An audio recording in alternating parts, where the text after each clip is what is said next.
Welcome to Zoom High Drama. I confess, I've been seeing more theater than I've ever seen in my life. And now for us to all talk about The Confession of Lily Dare by Charles Busch that was done at Stars in the House, which is on every day at 2 and 8, and Saturdays and Wednesdays, and now Sundays they put on a real play. So Jan, BIna, unmute yourself and let's talk about this now.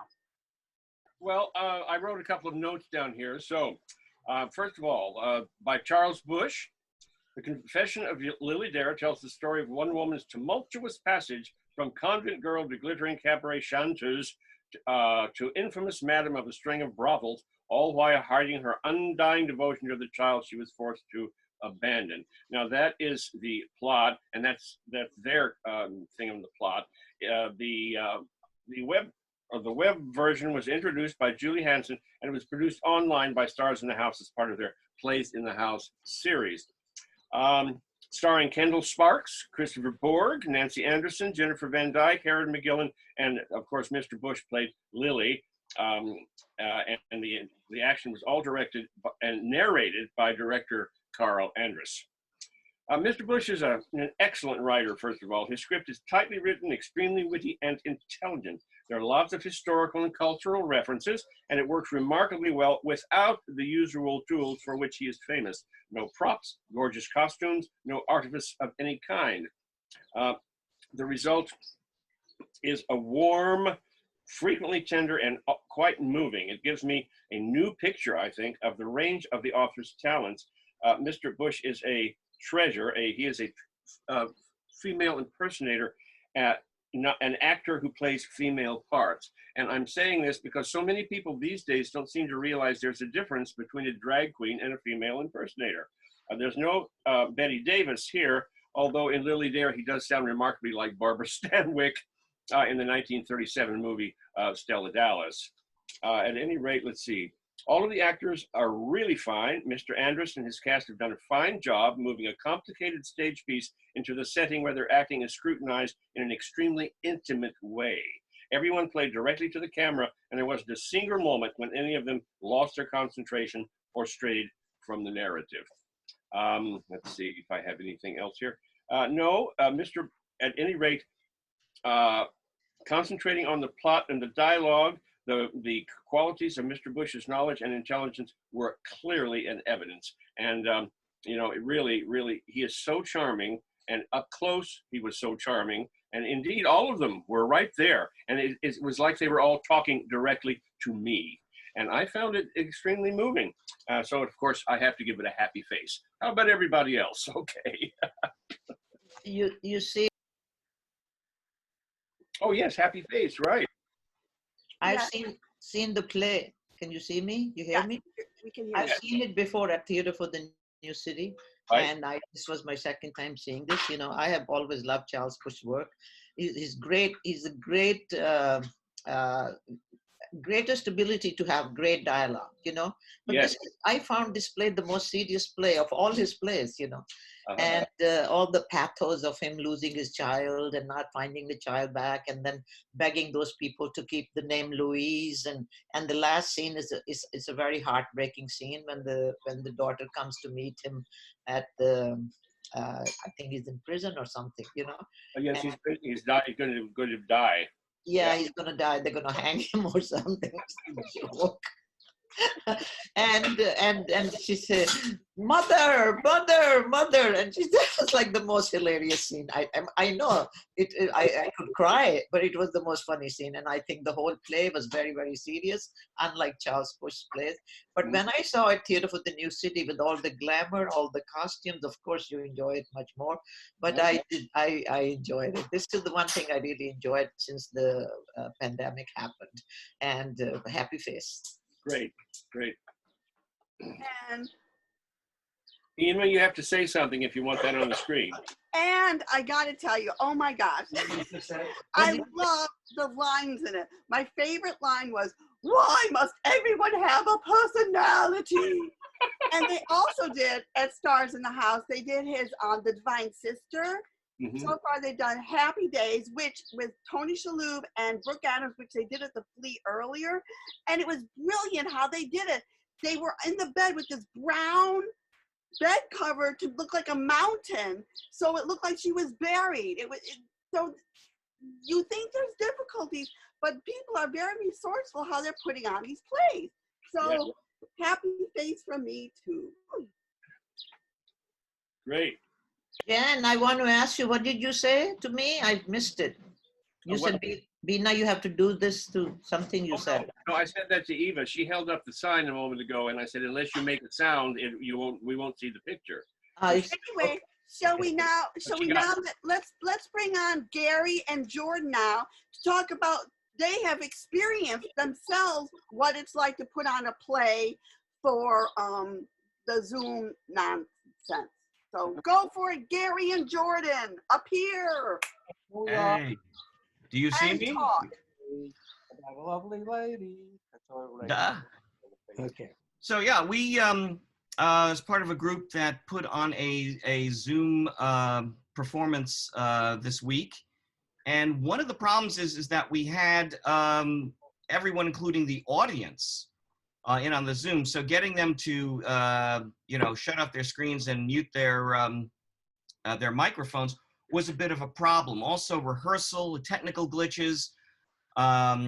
It throws off the timing. Actors can't face each other when they're doing scenes to each other because they don't know how they're showing up on the screen. But we did a few clever things, with that. It's a new format that we can, embrace to effect. Well, I had a better experience. I did my play, A Tomato Can't Grow in the Bronx, at Kate Camerata's createtheater.com. And it was wonderfully staged. First of all, I had a wonderful director, Joan Kane, who's also going to be doing my play, A Black and White Cookie, in physical presence, God and Governor Cuomo willing, later this year. And so Joan had a brilliant concept. This is a really good insight to Zoom readings. Even though we're doing plays, you must accept the fact that you're really doing a film or a TV. So you've got to be, you can't, project to the last row. You've got to almost understate. And she was really careful about not over-directing. She really hooked into the characters and the story. People were not worried looking left or right because that's just too much. The minimal props. I mean, I think we had one prop, old-fashioned phone that J. Dolan Byrne, who was playing the grandfather, had when he did the one-man show of Harry Truman. And also what Kate does, which is really great, she controls the audience. So there was like one or two people who stumbled in. I'd like to think they were drunk, but they were easily whisked out. So for the most part, it ran very smoothly. She even played music, since the play is set in 1968, and she played some Motown as people went in. So it was all very professionally done. And I think Zoom is, for these times, I don't think Zoom and digital theater is going to go quite away. What do you guys think? I think theater must come into the 21st century, and we must find ways to expand the audience. And I think that Zoom or the next generation might prove that. What do you think, Jordan? Well, it's good for private and focused performances. The Playground Experiment is going to be doing a performance tonight with the Zoom format. I'll be actually reading that, one of the scenes. But what they do is they Zoom just the cast and broadcast it live or on Facebook. There are other platforms which will support that. I believe YouTube and possibly Instagram, where you can project basically your Zoom cast, and so you don't have. It's not like herding kittens when you have everyone on the call trying to get them out of the screen. Right. Well, there you go. So that's expanding the platform and taking advantage of the technology.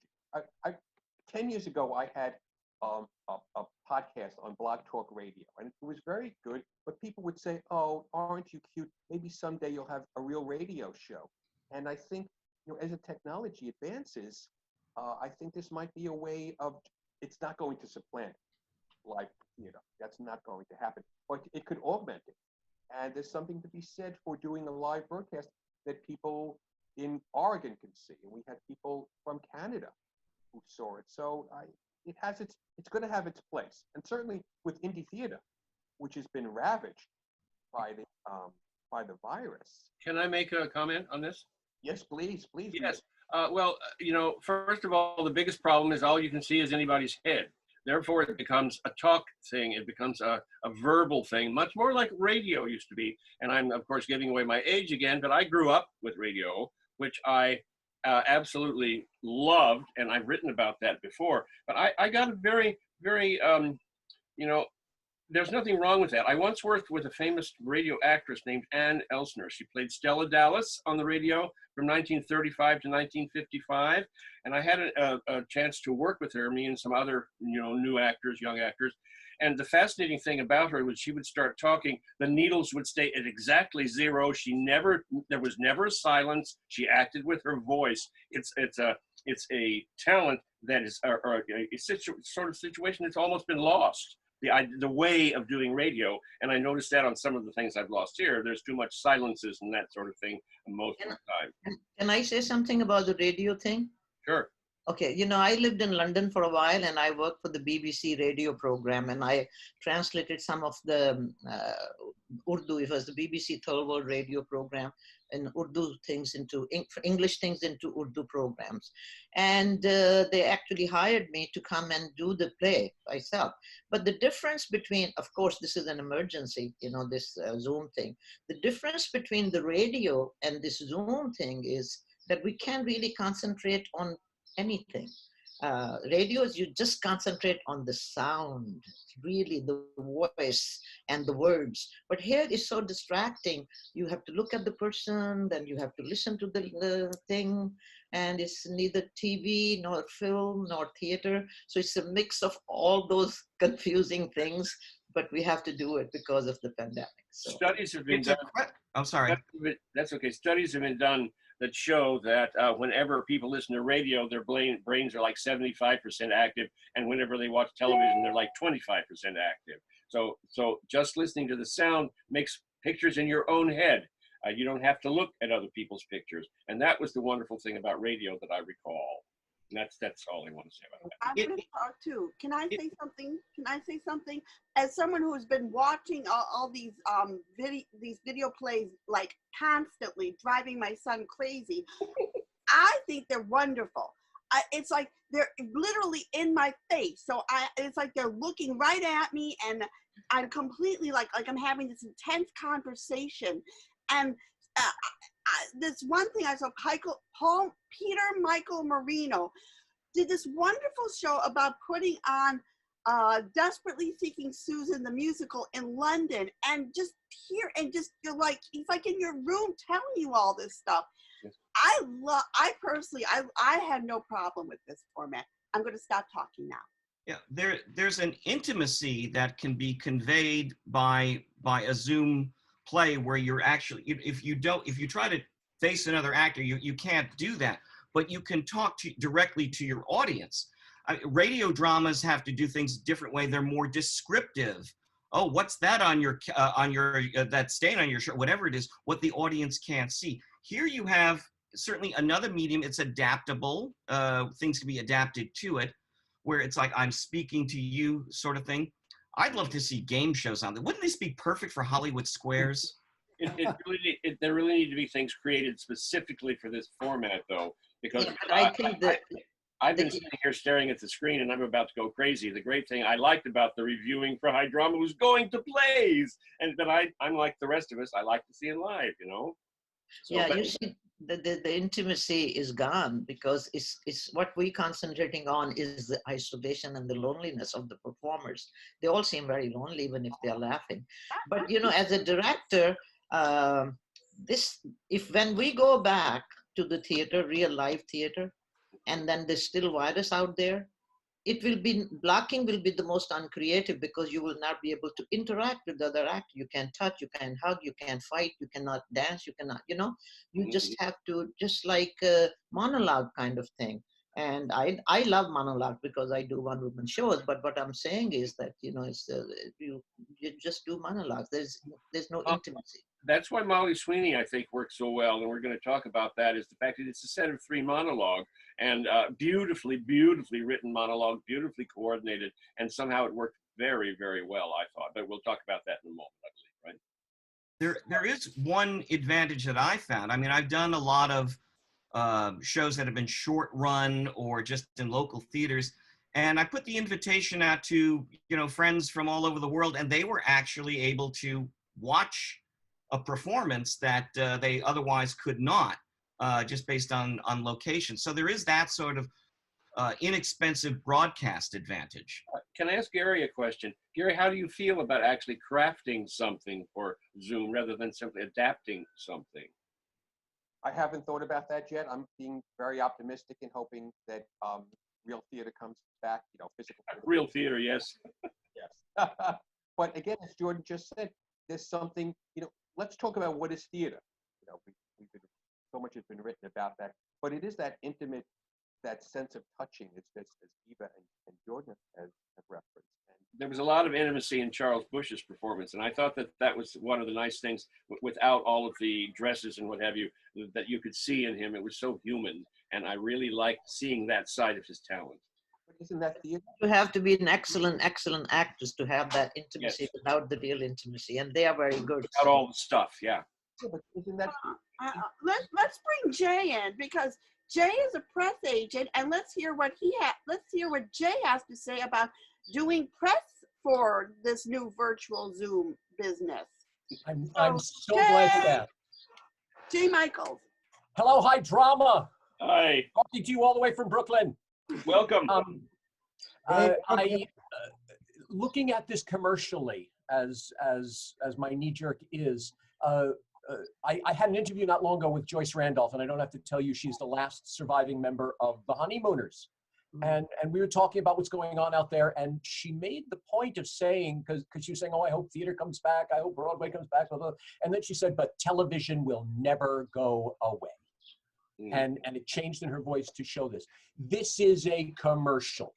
If we look at this as an obstacle, oh, I can't get up, I can't sit, I can't move, then that's exactly what it's going to be. But what this is a commercial.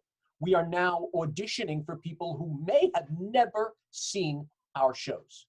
Now people from around the world, I hosted a convention, and there was someone from the United Kingdom, someone from Spain, they'd all come, and they wouldn't have normally. So for actors, for directors, this is a chance to say, look world, here is my show. And because this is not going away for a long time, we need to say to ourselves, how can I make it really work for me? And the big thing is to say, okay, I want people to know that this show is happening. I want people to see my talent. I want people to see this. And if we go that route, then this is marvelous. Then we focus a piece so that it works for the camera. Actors then learn how to talk to that one little cyclops in the middle of their screen. All of that. And then when theater opens, if I can be optimistic, and I'm not normally, so here's a rare one. If I can be optimistic, then everyone's going to say, I loved it online. Now I'm getting into the train because I can, and I'm going to that 99-seat theater because I can, and see it live and see them completely. So I think if we look at Zoom as, oh, this is a problem, it will be. If we look at it as, oh, this is an opportunity, it'll be that too. Okay then. There's going to be people working now thinking, okay, how can we expand this experience so people can move around, so you can use props. So exactly. I mean, how long before someone creates a different kind of camera so that someone can stand up and do a whole monologue? I would like to make one little comment here. Podcasts now in America. I mean, who would have thought 5 years ago that would be such a thing? Yes. But because people want it. Of course. When I was a kid, to make a movie was Mount Everest. When I was a kid, I think that's why I was always afraid of it for many years, because to make a movie was Mount Everest. now that I've actually entered into that industry and know people in it, off Broadway and independent film are exactly the same and takes the same amount of effort.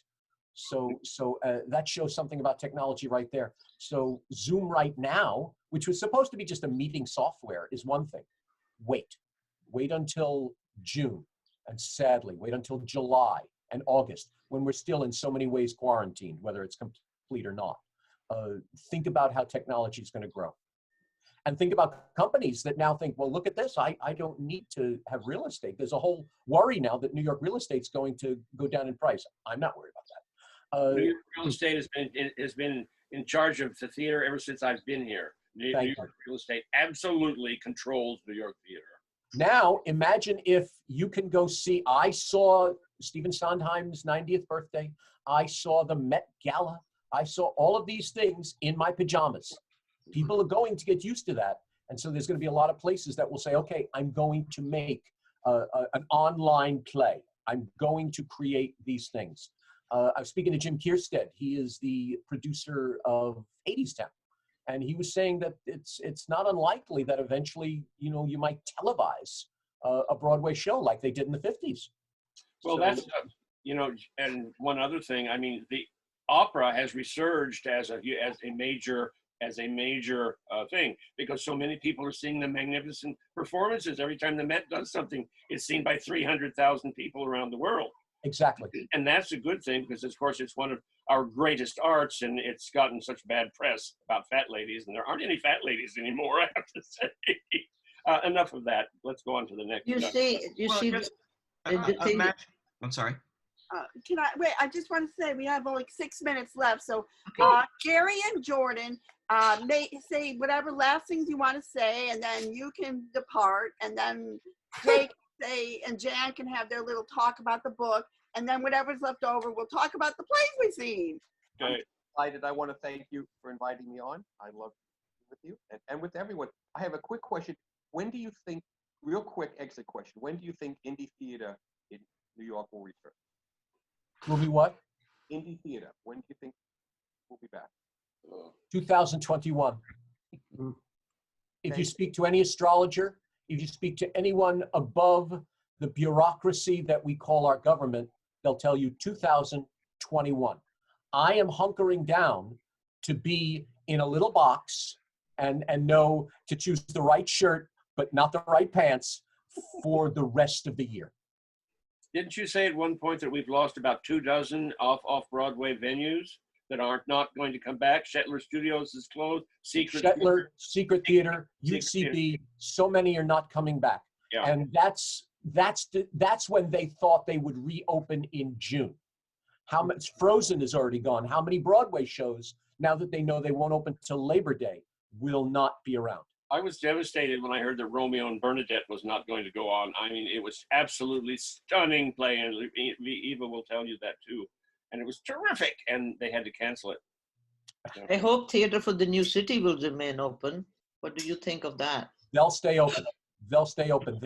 There's some spaces that are grandfathered, like the American Theater of Actors. They're here. So it's not a financial issue.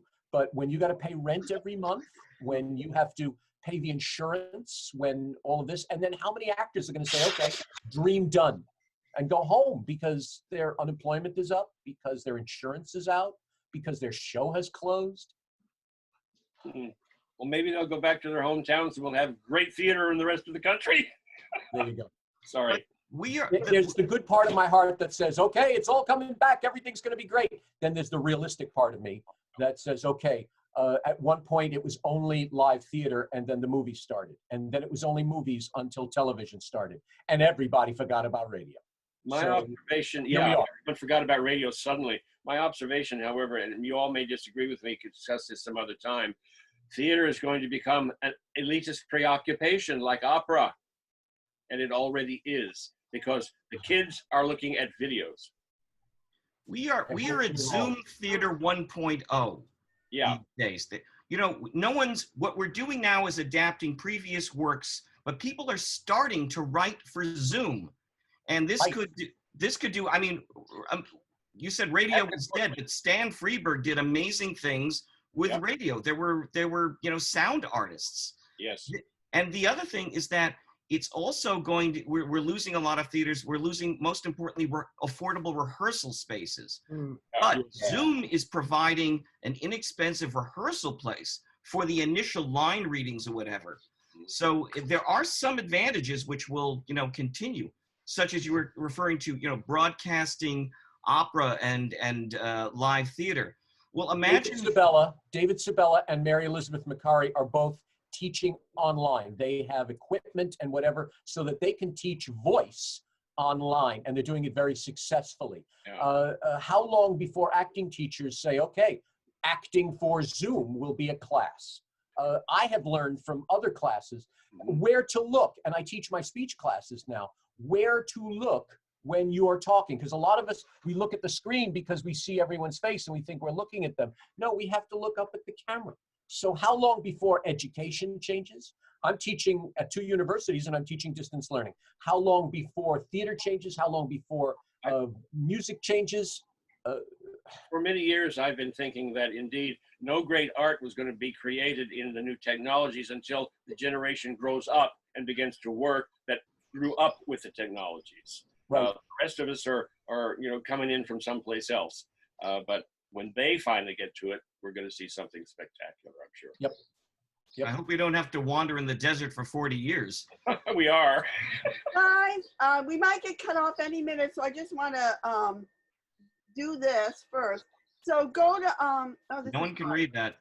there. So There. go to www.facebook.com/highdramas, and we post everything on there about all the virtual stuff going on. Our next show is June 6th. And there's so much stuff out there. There's 54 Below. There's Metropolitan Virtual Playhouses, National Theater Live. There's Andrew Lloyd Webber's The Show Must Go On, Richard Skipper Celebrates, Public Theater, La Mama, Richard Maxwell, McCarter. Here, there is so much, and you'll find all that on High Drama. So we'll keep talking, and we'll probably get cut off at some point. So just my shout out, because I can't necessarily mention them all without taking up too much of your valuable time. Go to jmichaelsarts.com. I have 20 productions that are going up online. Everything from a reading of Little Women to new plays to Hamlet, 2 productions of Hamlet. I'll put it up on my Facebook as well as High Drama, which I've supported for well over 20 years. Trivia, one of the first places that ever reviewed me as a director was High Drama 20 years ago.